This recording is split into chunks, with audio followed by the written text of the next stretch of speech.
परीक्षा मंथन चैप्टर 3 का ये है वीडियो 2। ये हमारा बुक परीक्षा मंथन, ठीक है।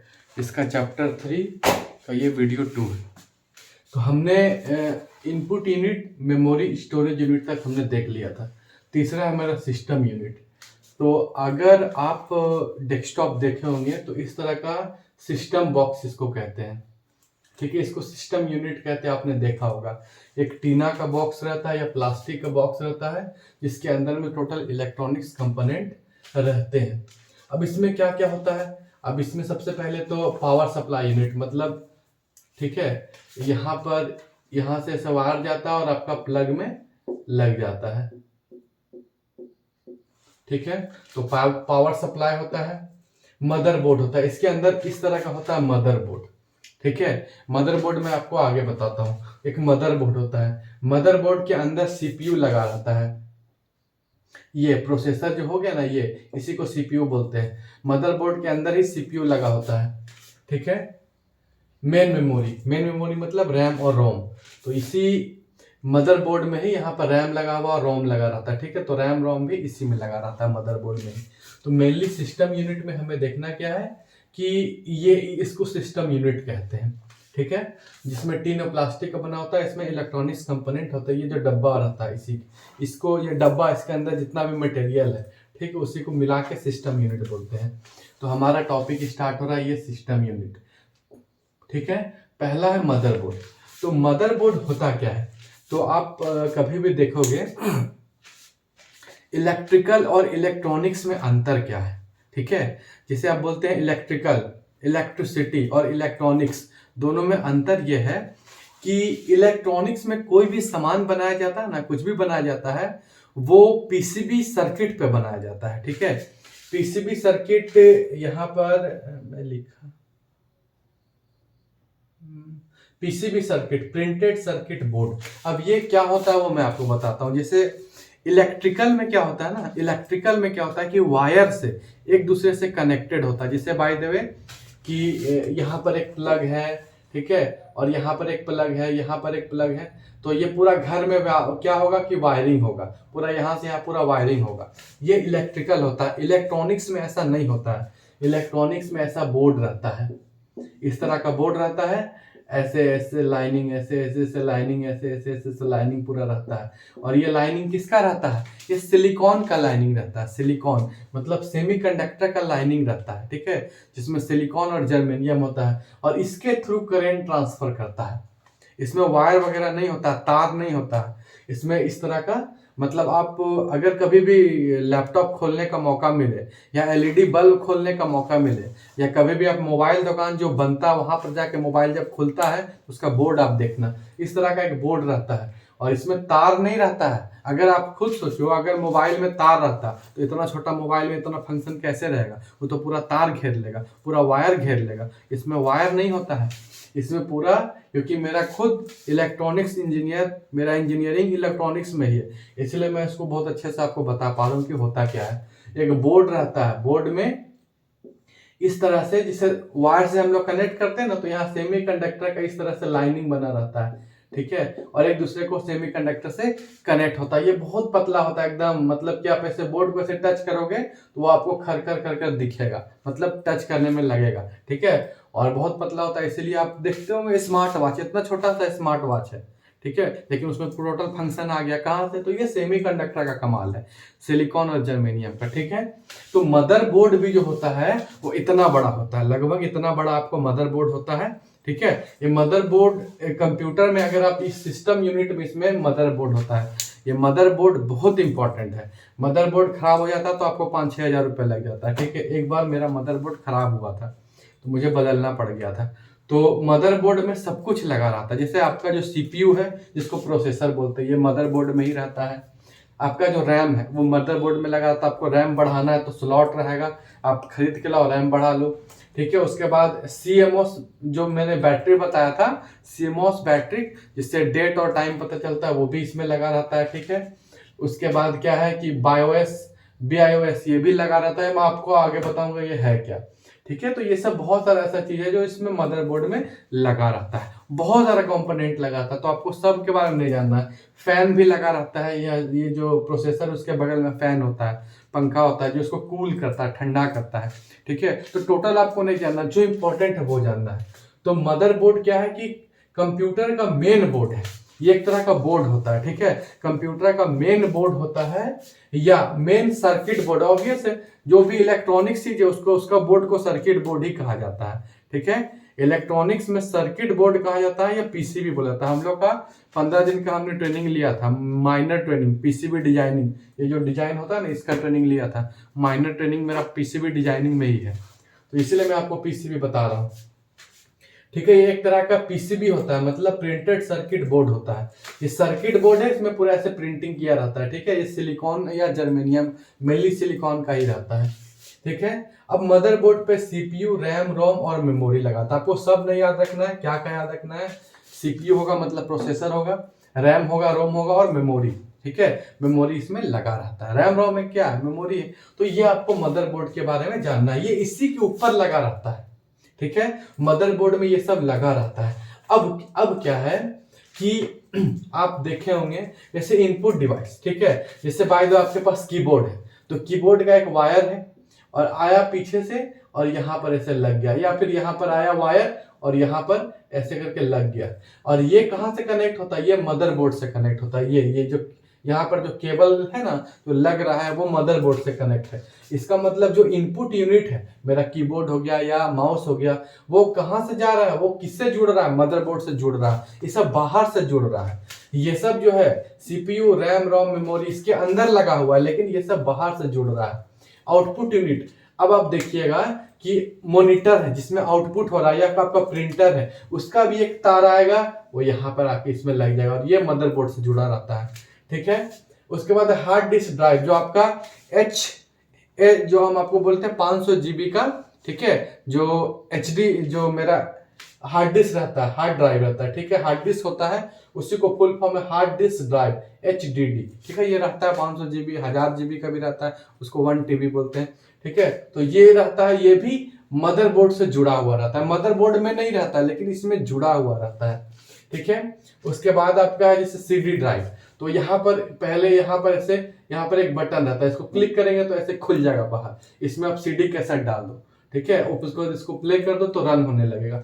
तो ये वाला जो सीडी कैसेट का ये जो ड्राइव है, इसको सीडी ड्राइव बोलते हैं, ये भी मदरबोर्ड से जुड़ा है। ठीक है, साउंड कार्ड, अब आपका में जो आवाज आ रहा है उसके लिए इसके अंदर साउंड कार्ड रहता है, वो भी मदरबोर्ड से जुड़ा है। वीडियो कार्ड, जो आपको वीडियो दिख रहा है, कितना पिक्सल में दिखेगा, वो सब आपका मदरबोर्ड से जुड़ा हुआ है। एनआईसी, एनआईसी बहुत इंपॉर्टेंट चीज है। एनआईसी मतलब नेटवर्क इंटरफेस कंट्रोलर। अब ये क्या होता है कि अगर आपके, जिससे पहले क्या था ना कि अगर आपको इंटरनेट लगाना है, ठीक है, तो इंटरनेट लगाने के लिए जैसे तार से, ठीक है, अब तो वाईफाई आप यूज कर रहे हो या फिर वायर के थ्रू भी आप इंटरनेट लगा सकते हो।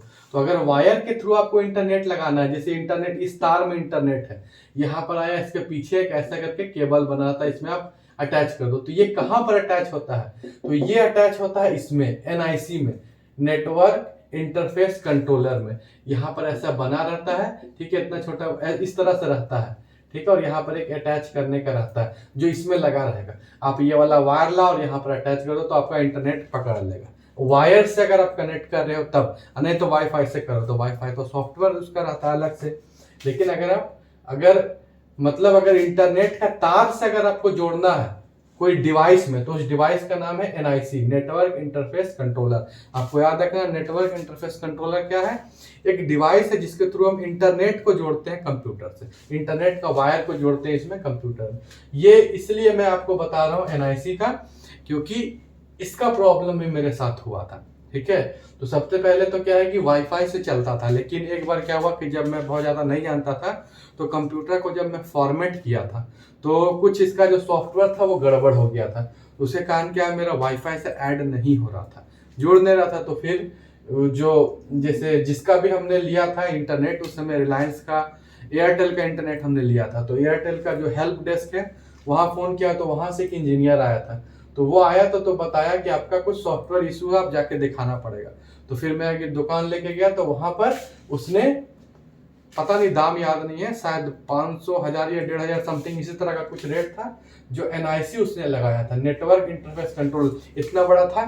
ठीक है, एक डिवाइस था जिसमें इस तरह का कनेक्टर लगा हुआ था, वो इस पे लगा दिया और यहाँ से तार ला के उसमें लगाने पर मेरा कंप्यूटर में इंटरनेट आ गया। तो ये होता है एनआईसी, नेटवर्क इंटरफेस कंट्रोलर। ये सब मदरबोर्ड से जुड़ा हुआ है।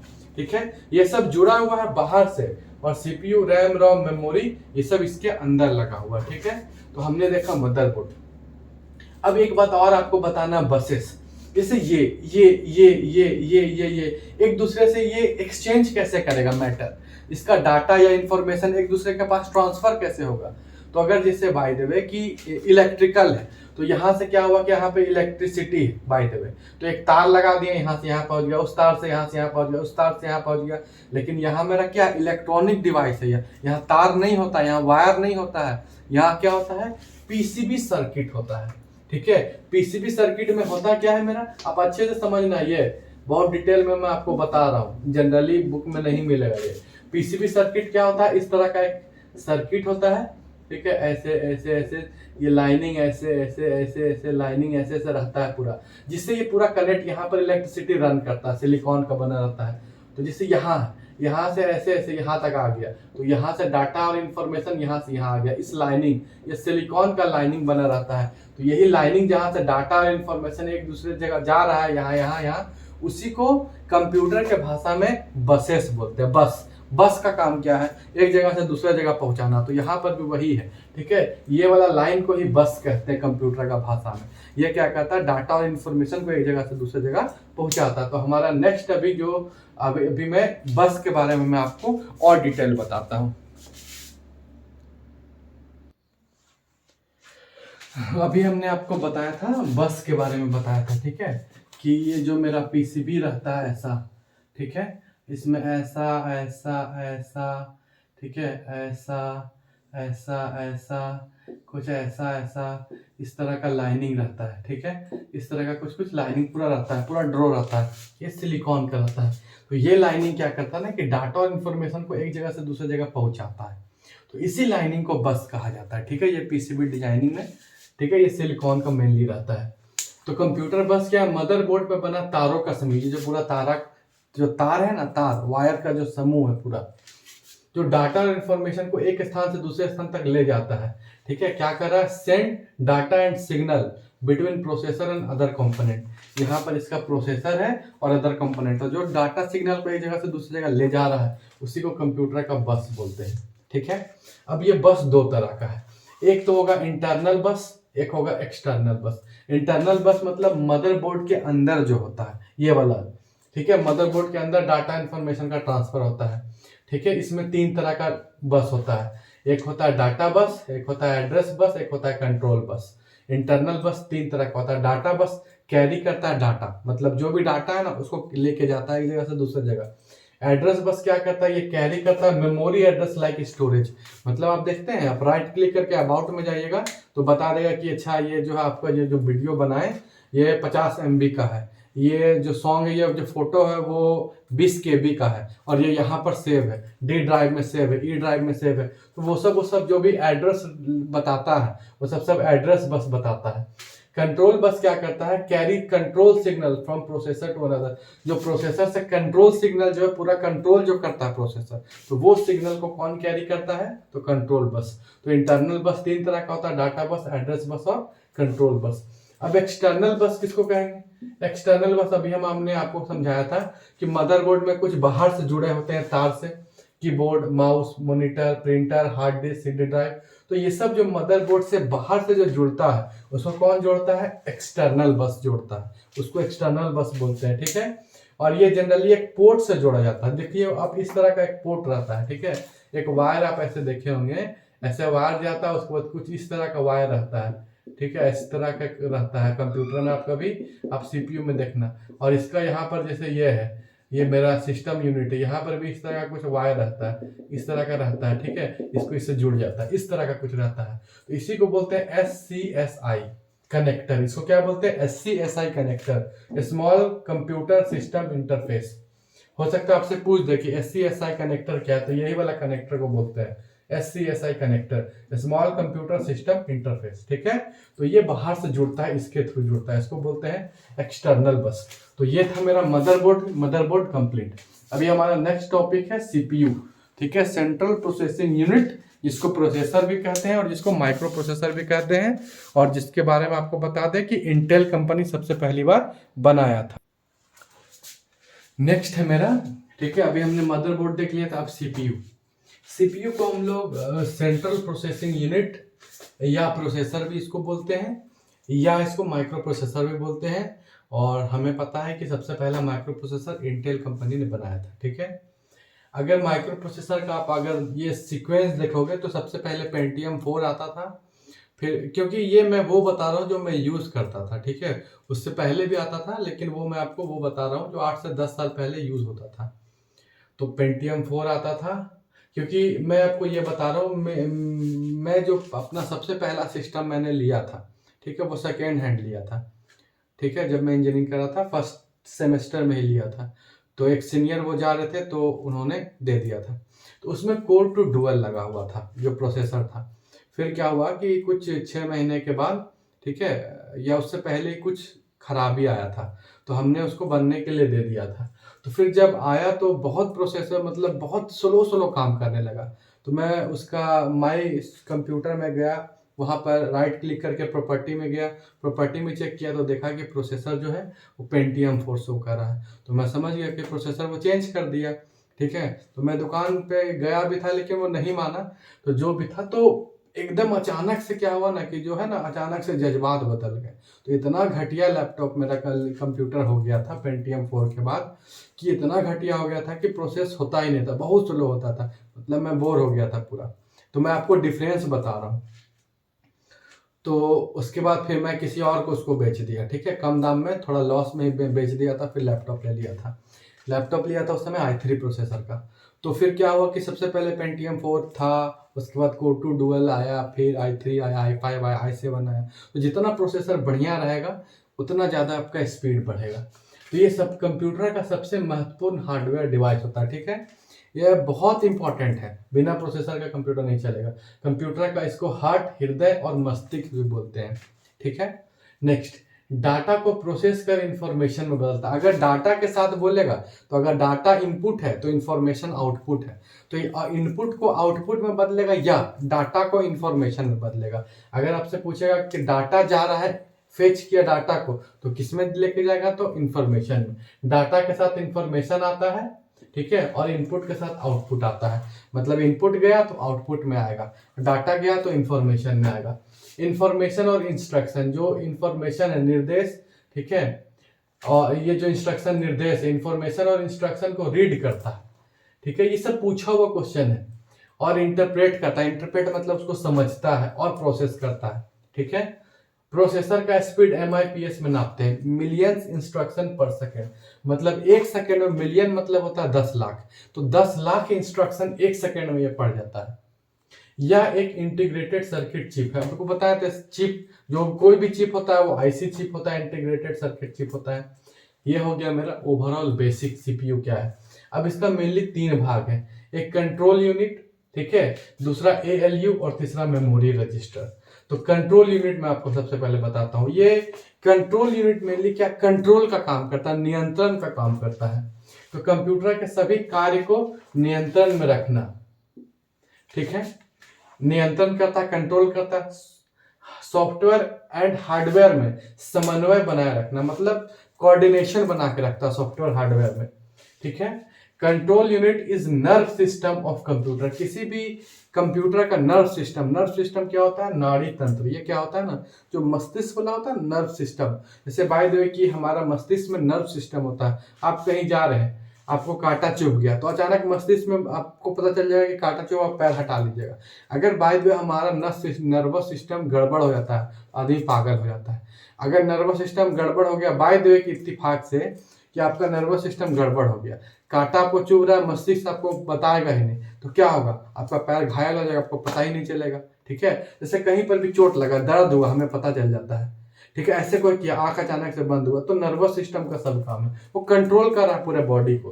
तो इसी तरह ये जो सीपीयू है पूरा कंप्यूटर को कंट्रोल करता है, तो इसीलिए इसको कंट्रोल यूनिट को हम लोग क्या करते हैं कि नर्वस सिस्टम भी बोलते हैं। कंट्रोल सीपीयू के अंदर जो कंट्रोल यूनिट है वो पूरा कंट्रोल कर रहा है, जिस तरह से हम लोग का नर्वस सिस्टम पूरा बॉडी को कंट्रोल कर रहा है तो कंट्रोल यूनिट यहाँ पूरा कंप्यूटर को कंट्रोल कर रहा है, इसीलिए इसको नर्व सिस्टम भी बोलते हैं। सीपीयू एंड इनपुट आउटपुट, ये इनपुट का शॉर्ट फॉर्म आउटपुट के बीच संकेत का आदान प्रदान को नियंत्रित करता है। जो भी सिग्नल्स होता है ना, सिग्नल्स, इनपुट आउटपुट, इनपुट हो रहा है आउटपुट हो रहा है, उस सब के बीच में जो भी सिग्नल्स है उसी को क्या करेगा, कंट्रोल। ओवरऑल आपको याद रखना है कि कंट्रोल करता है, ठीक है। दूसरा मेरा इसी का पार्ट है ALU, arithmetic and logical unit. अब इसमें क्या होता है ना कि अरिथमेटिकल मतलब जितना भी मैथ्स वाला चीज है, प्लस माइनस डिवीजन मल्टीप्लिकेशन, ये सब अरिथमेटिक होता है। लॉजिकल मतलब जहाँ लॉजिक चाहिए, जैसे ए और 1 और 2 में बड़ा कौन है, ग्रेटर देन, छोटा कौन है, इक्वल कौन है, तो ये सब जो लॉजिक्स होता है वो इसमें आता है। तो अर्थमेटिकल लॉजिक को फिर से हम लोग तोड़ सकते हैं, अर्थमेटिकल यूनिट अलग, लॉजिकल यूनिट अलग। अब इसमें क्या होता है ना कि अर्थमेटिकल लॉजिकल यूनिट के अंदर भी रजिस्टर मेमोरी होता है, मतलब छोटा छोटा रजिस्टर आता है। जैसे आपको मैथ्स का कोई कैलकुलेशन कर रहे हैं तो मैथ्स सबसे पहले कहाँ जाएगा, तो ये ALU के अंदर जो रजिस्टर उसका मेमोरी में जाएगा। फिर ALU क्या करेगा, वो रजिस्टर से वो मैथ्स उठाएगा और फिर उसको सॉल्व करेगा, प्रोसेस करेगा और आगे बढ़ाएगा, ठीक है। तो इसके ALU के अंदर भी रजिस्टर होता है जिसमें सब सेव वगैरह होता है, जिसमें स्टोर होता है। और इसका CPU का तीसरा भाग है मेमोरी रजिस्टर, जो आपको बताए थे CPU के अंदर छोटा छोटा रजिस्टर होता है जिसमें मेमोरी होता है जो स्टोर करता है, और CPU वहीं से लेता है और प्रोसेस करता है। तो ये मेरा हुआ CPU। चलिए नेक्स्ट मेरा है बायोस। हमने सीपीयू देख लिया, प्राइमरी और मेन मेमोरी हमने पिछले वीडियो में देखा था, ठीक है। तो अब हमारा एक चीज है BIOS, basic input output system. अब ये होता क्या है, ये एक प्रोग्राम सॉफ्टवेयर होता है, ठीक है, जिसे रोम में लगा दिया जाता है। जब कंपनी जो इसको बना रही होती है वो एक सॉफ्टवेयर का प्रोग्राम का जो सॉफ्टवेयर बना के रोम में उसको डाल देती है और फिर रोम को मदरबोर्ड में फिट कर देती है। इसका काम क्या है कि जब भी कंप्यूटर जैसे आपका स्टार्ट होता है, कोई भी कंप्यूटर जैसे कभी भी स्टार्ट हुआ तो सबसे पहले क्या होगा कि ये प्रोग्राम जो सबसे पहला जो ये सॉफ्टवेयर है बायोस सॉफ्टवेयर, ये सबसे पहले अगर कोई सॉफ्टवेयर रन करता है तो ये बायोस सॉफ्टवेयर रन करेगा, ठीक है। ये बायोस सॉफ्टवेयर रन कर गया।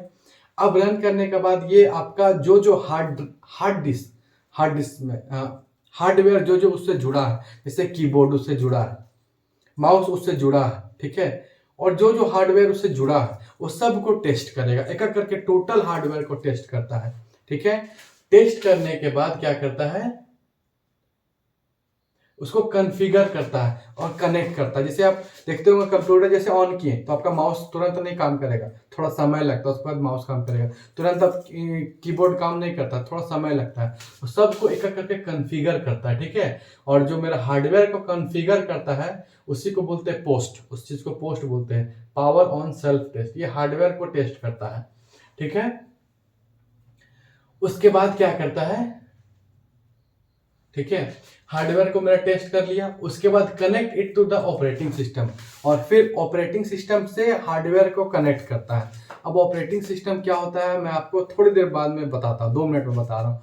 ऑपरेटिंग सिस्टम से क्या करता है, हार्डवेयर को कनेक्ट कर सकता है।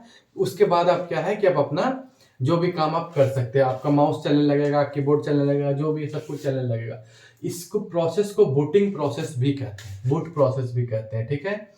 अगर जैसे आप कंप्यूटर स्टार्ट हो रहा, अचानक आप डिलीट बटन दबा दीजिएगा तो पूरा सेटअप खुल जाएगा, बायोस सेटअप खुल जाएगा। लेकिन अगर आप कंप्यूटर में बहुत ज़्यादा जानकार नहीं है तो इसमें छेड़छाड़ मत करिएगा, नहीं तो दिक्कत हो जाएगा, ठीक है। जो डेवलपर वगैरह होता है वो सब इसमें कुछ कुछ सेटअप चेंज करता है। उसके बाद बूटिंग जो होता है, जो भी ये पूरा बूटिंग है, ये 2 तरह का होता है, एक वार्म एक कोल्ड। तो बूटिंग, एक कोल्ड बूटिंग क्या है कि अगर जैसे आप कंप्यूटर आपका स्विच ऑफ है, आपने ऑन किया, जब पहली बार ऑन किया तो ठंडा था पूरा कंप्यूटर, तो धीरे धीरे पूरा ये बूटिंग प्रोसेस लेता है, उसको बोलते हैं कोल्ड बूटिंग। वार्म बूटिंग क्या होता है कि आपका कंप्यूटर चल रहा है, आप कंप्यूटर में रीस्टार्ट कर दिए, फिर से स्टार्ट कर दिए कंप्यूटर को, एक आता है रीस्टार्ट का ऑप्शन आता है। शट डाउन मतलब कंप्यूटर बंद हो जाएगा और रीस्टार्ट मतलब फिर से स्टार्ट हो जाएगा। तो रीस्टार्ट में वार्म बूटिंग होता है, ठीक है। रीस्टार्ट में वार्म बूटिंग होगा, और अगर कंप्यूटर स्विच ऑफ है, शुरू से ऑन कर रहे हैं, तो मेरा कोल्ड बूटिंग होगा।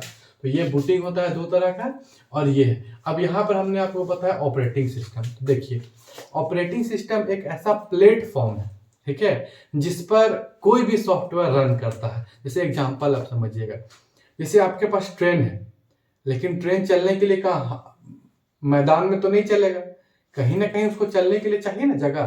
तो कहाँ चलेगा, तो भाई रेलवे ट्रैक पे चलेगा, एक प्लेटफॉर्म पे चलेगा।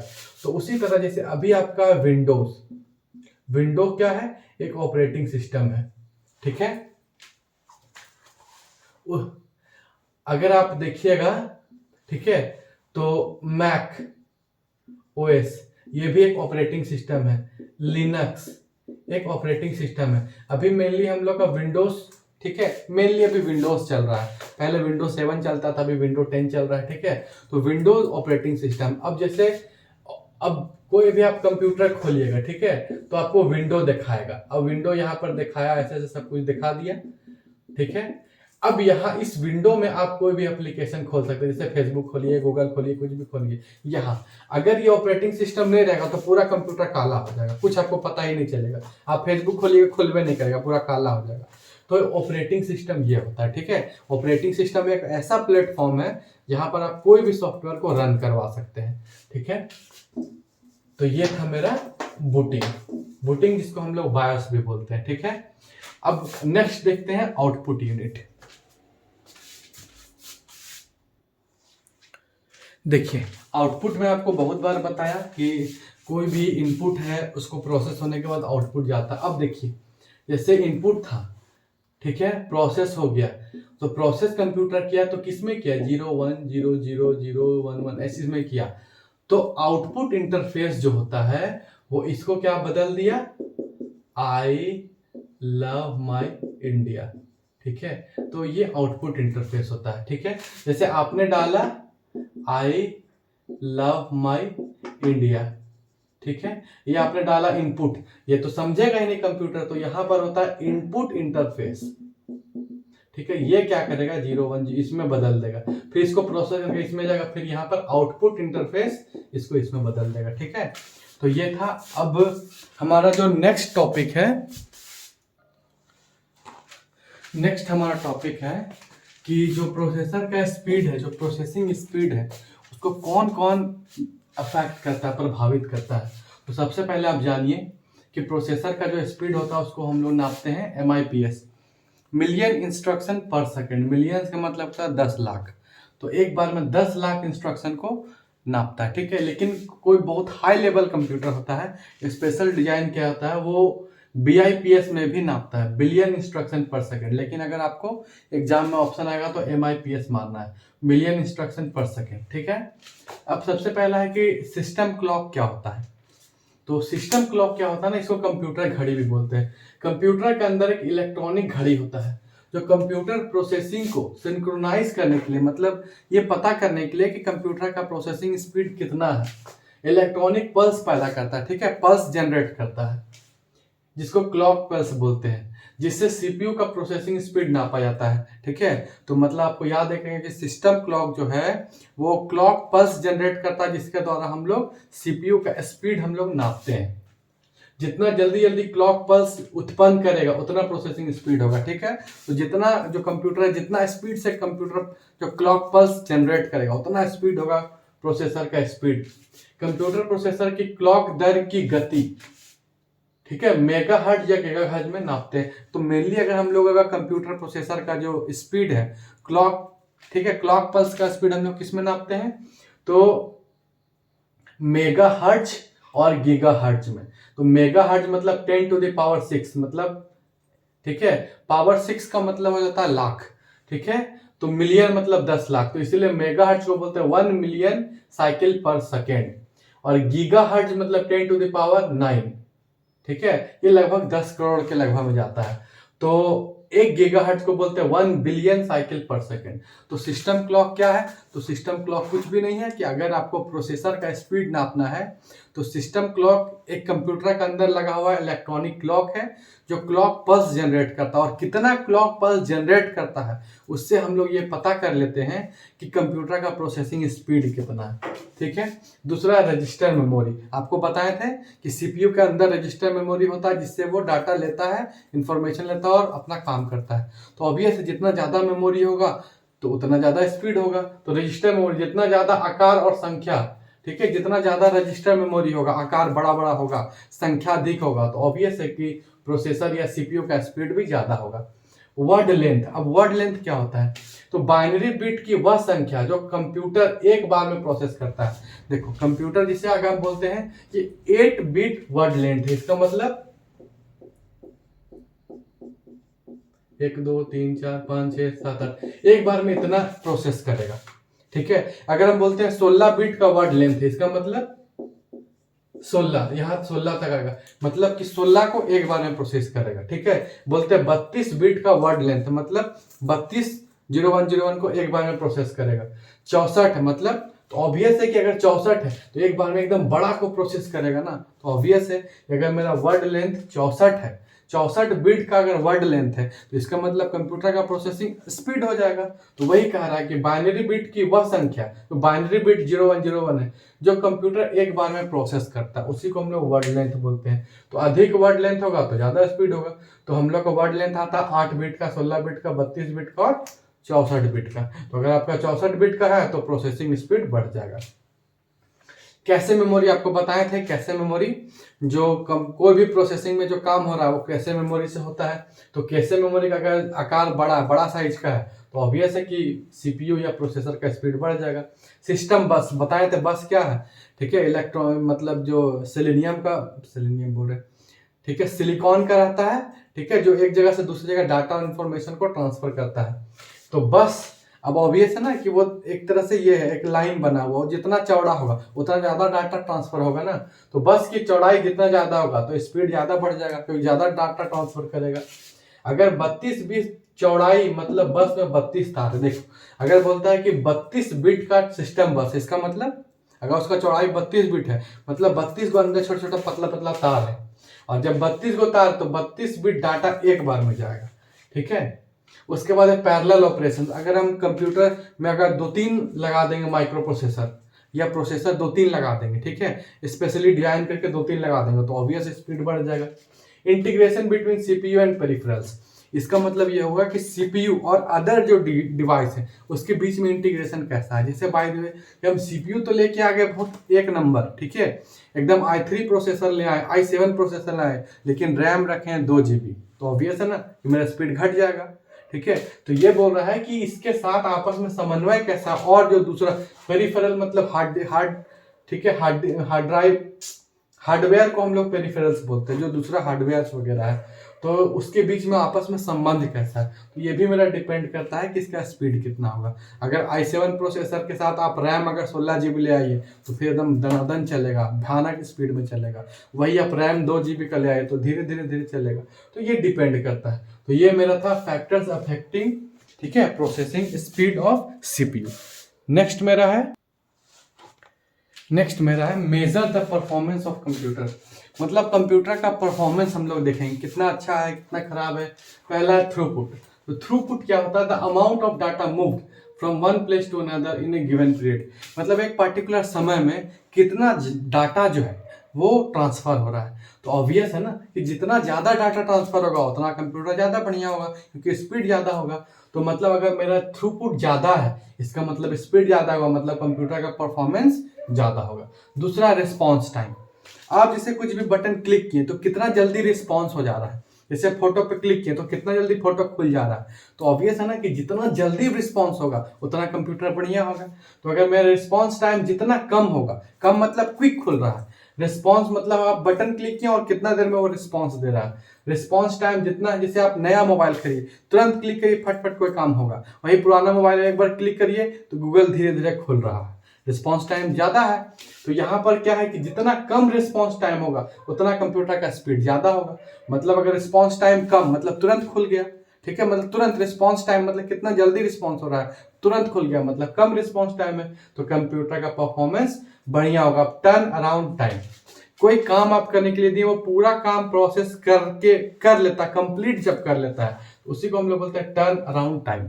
मतलब आप इनपुट दिए, प्रोसेस किया, आउटपुट दिया, पूरा जो प्रोसेस करने में जो समय लगता है, तो ऑब्वियस है कि पूरा प्रोसेस करने में जो समय लगेगा, अगर जल्दी कर दे रहा है तो परफॉर्मेंस मेरा बढ़िया है। मतलब अगर टर्न अराउंड टाइम अगर कम है तो परफॉर्मेंस ज़्यादा है।